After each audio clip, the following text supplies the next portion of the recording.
Hey, this is Sky. Welcome to my YouTube channel. It's bright and early, daily discipline, mind, body, and soul. This is how we get through. I've owned a motorcycle shop for 20 years, Sinister City Motorcycles. We started in Los Angeles, California. We moved our shop in, 2004? I forget. To Daytona Beach, Florida. We've been rocking and rolling in Daytona ever since. It has been a roller coaster ride. We have been a lot more high profile in the past. We did all the magazines, we were doing all the shows. You could find me on stage and at parties and fraternizing with all the other bike builders. These days we just kind of hide out in our warehouse. We make motorcycle handlebars 100% by hand, stainless steel, polish them up, sell them mainly business to business. No, I'm not trying to make you some one-off set of handlebars anymore. We started that way 8 or 9 years ago when we started this product line. I was just doing custom bars for individuals. We've graduated past that. Now we're just doing business to business. I do about 8 different styles that I have all the measurements figured out for, and I get in my shop, pick the style that needs to be made according to the order. We bend that shit up with Bailey rotary draw benders, and it's hard work. For a 52-year-old man, it is hard damn work. I want to talk a little bit about riding a motorcycle, and this might be helpful to some of you new bikers out there that want to learn how to ride in a pack. There are rules to riding in a pack, rules of respect and rules of safety, and both are tied together. Some of this may just be extractable knowledge. You may have to squeeze out the message of some of this if you're not a biker and you don't really care about riding with other groups of people. You don't care about riding a motorcycle at all. You didn't come to this channel for that. There's still some value in this type of talk, but you may have to listen for it. So let's get into this. How do you ride with a group? Group riding, riding with others, whether it's with 2 or 3 people or 20 people, can be difficult, but it doesn't have to be. I watch every year during Bike Week, because I live here in Daytona Beach. That's where our motorcycle shop is. We moved it from Los Angeles to Daytona a long time ago. I see people failing at this continually, every year, every event. It's rather difficult for people, even clubs. Clubs have to practice riding together. They talk about it. They'll plot it out. You're going to be in this position. I'm going to be in that position. We're all going to ride at this speed, in this direction, going this route. And it's important to have some of that laid out so everybody knows. So then when you're riding with your buddies, you have some idea of what your role is. You've all talked about it. You've agreed upon it. You're not going to switch in the middle of it because you just decide to do something else. It's not about you, it's about the group and this group experience. And as long as everybody plays along right and follows the rules that you guys have set out, you don't hire someone to make these rules. You guys agree upon it in a democratic way. I'm going to ride in the front, you're going to ride in the back. You know, we're all going to ride staggered. There's rules.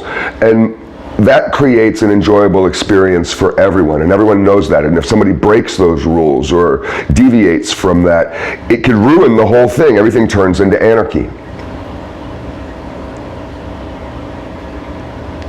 So one of the things that you don't do when you're riding with a group is you don't all compete for space. There has to be somebody who's the designated leader, and they ride in front. Nobody rides beside them, and nobody is riding 2 up beside each other. You used to watch the intro to Chips. Remember that TV show Chips? You bikers remember it. Eric Estrada, Ponch and John. I used to love Chips. They have KZ 900s. That's what all the cops out in California used to have in the old days, was the Kawasaki, the KZ 900. That was a fast bike back in the old days. Still is, technically. You used to be able to pick those up at police auctions for like $2 grand, strip all the crap off and sell it, and then you'd have yourself a pretty cool little street bike.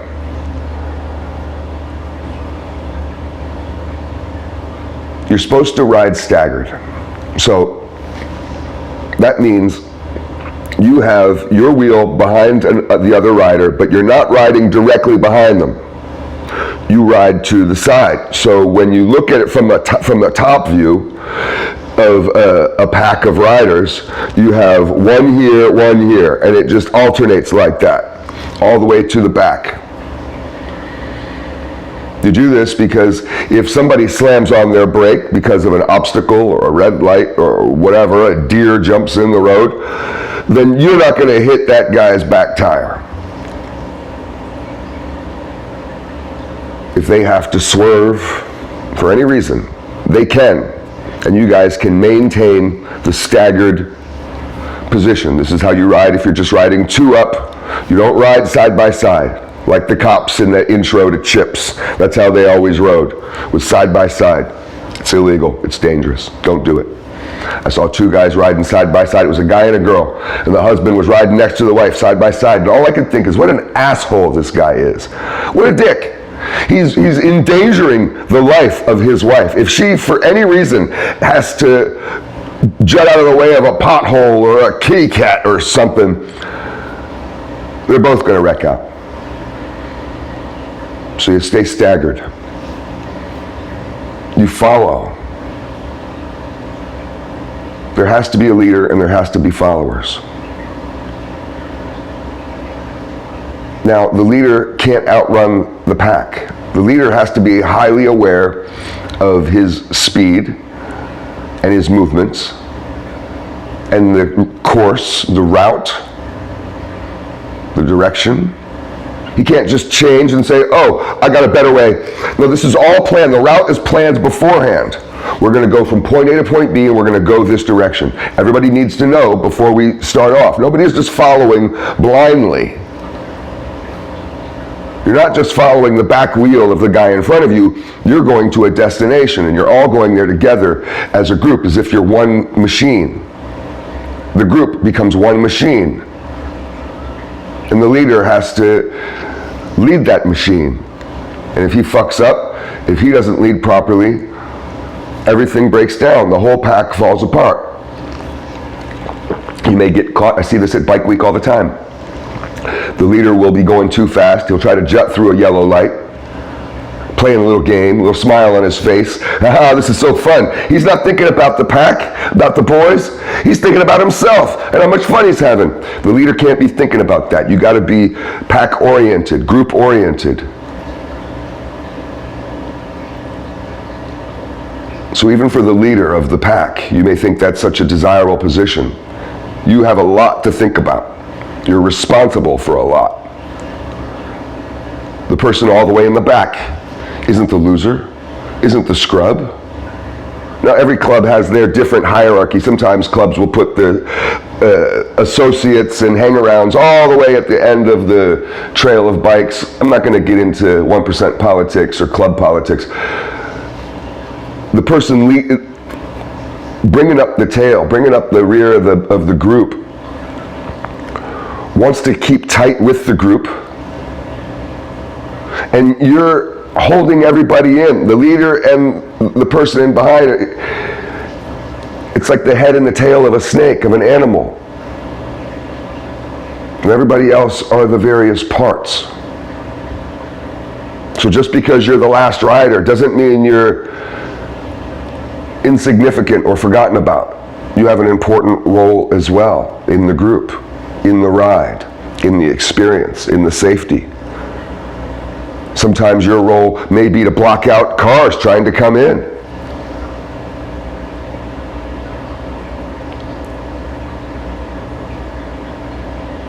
A group ride is about each other and mutual experience of safety and fun and respect. So you always want to respect your fellow rider. If you happen to make a move, it's good to acknowledge the person behind you. If they see you, let them know, hey, we're good, we're still on path, we're still going forward. Because they may be wondering, what's he gone crazy? What the hell's wrong with him? So we let our brothers know, I'm good, we're going, we're good. We're all still mission driven. Point A to point B.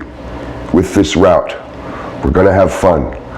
We're all mutually moving forward in the same direction, at the same pace, with the same goal in mind. And this is how you ride as a group. When people do their own thing, break rules, go out of bounds, start acting a fool, the whole thing falls apart. The group falls apart. The ride is no longer fun. I have been on rides where I have left the pack and just been like, fuck you guys, and just kind of done my own thing. Because y'all motherfuckers don't know how to ride. And it's frustrating going through life with a bunch of little punk motherfuckers who don't know how to do it right. Learn how to fucking do it right, you bitch motherfuckers. Food for thought.